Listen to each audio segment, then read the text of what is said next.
debt, what you're really getting is you're renting the money for the period you're using it, just as if you took an apartment or a storefront. By the time you use it, you pay the rent on it.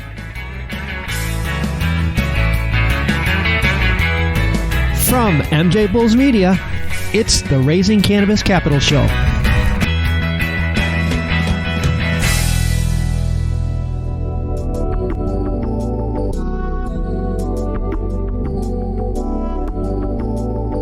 Today, the Cannabis Investor Spotlight is shining on Larry Issacson, who's the Senior Loan Officer at Ripe Funding. Larry, welcome to the MJBulls podcast. Thank you very much, Dan. You know, in the past, getting a business loan for a cannabis business was impossible. Most of my listeners understand the challenges cannabis businesses face with banking. I mean, just getting a bank account is difficult, but forget about getting a loan from a bank. You know, and even if they change the banking laws, it's still going to be highly unlikely that cannabis startups will be able to get loans from banks because banks just don't give out startup loans, you know, unless they're backed by the SBA, Small Business Administration, which is a federal government program. So in cannabis, you know, it's still federally illegal. So it's just not going to happen. So recently we've seen a lot of non-bank companies entering the cannabis space and providing loans for cannabis companies. Larry, why do cannabis companies are starting to choose this form of funding as opposed to seeking equity investments? Well, if they look at it properly, they think that equity is better and quicker. However, in the long run, when you borrow money, it's actually cheaper because all you're doing is paying for the money for the time that you have it. When you get debt, what you're really getting is you're renting the money for the period you're using it, just as if you took an apartment or a storefront. By the time you use it, you pay the rent on it. Yeah, it's a good way to put it. Is you're really just renting the money so that you can plug a gap or use it to grow your company. Now, loans for businesses, especially startups, a lot of it's not for equipment. Some of it's for marketing. Some of it's to hire personnel. That's not really important when it comes to the loan, is it? It's what you're using it for isn't as important. It depends on the circumstances. Yes, in most cases it is.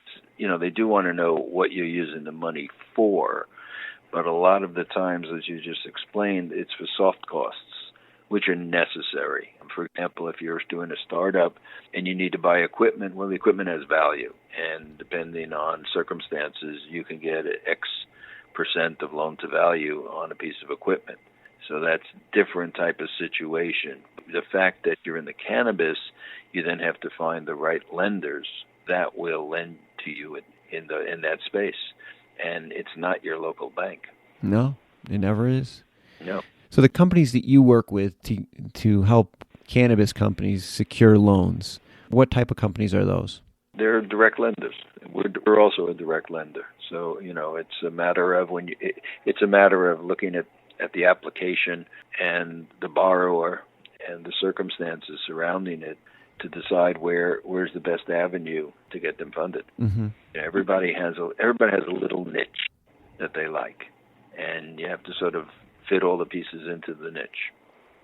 You mean every lender has a certain niche that they like? Is that what you mean? Correct. Okay. Correct. Yes. I know a lot of startups have most of their capital tied up in their business, and they don't have a lot of traditional assets like in their businesses, like real estate. A lot of them don't have stock portfolios. I mean, dispensaries, they're not going to have a lot of equipment. But there's a lot of non-traditional assets that entrepreneurs possess, and they, a lot of times don't even realize they possess, which can be used to collateralize a loan. Maybe you can give them some examples of those. Assets are not necessarily always tangible. Assets can be non-tangible. For example, if you happen to come up with a formula and you have a patent on that formula, well, you have an asset in that patent that has value. I'll just add to that, a dispensary license has value. Right. A grow license has value. If people owe you money and you have accounts receivable, has a value. Purchase order, great example. And so a lot of times business owners don't look to those because they're saying, geez, I don't have any real estate, so I don't have anything to collateralize. But you do. You just need to think about it a little from a different set of lenses. So is there any other type of assets that entrepreneurs may possess? Absolutely. We have a very unique program. It's a customized stock loan program.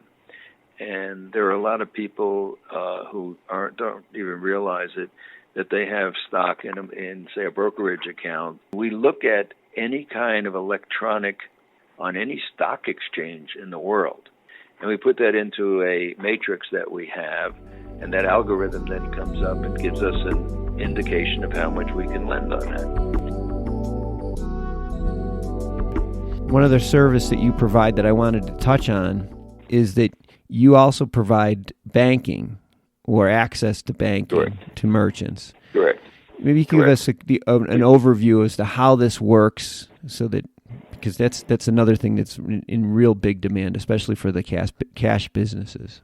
Correct. Yeah. Well, what we do is we work actually with an insurance company, and what we do is we have, if someone's interested, they go to one of our offices, one of our two main offices, one in Las Vegas and the other one in Orange County, and they go for an interview. And when the interview they take, and once they're accepted, they make a deposit into their account. That money is frozen for 2 weeks, and then after 2 weeks it's released, and then they can go to a banking institution that we work with all around the country. And then they can make their deposits, and they can deposit cash. That's probably one of the biggest drawbacks right now, is a lot of people in this business have large quantities of cash. Number one, it doesn't show up on your bank statement. So if we're analyzing what your business does, we're not seeing the full picture. Okay. Again, that's a great service, and a service that's in high demand for people. If people are interested in learning more, what should they do? They can email me at larry.cannabisfunding@gmail.com. Okay. And I'll also have all of Larry's information on the MJBulls website. So, Larry, thanks for being a guest on the MJBulls podcast today. Very informative. My pleasure. It's been a pleasure, and I'm looking forward to any way that I can help in this growing business. No pun intended.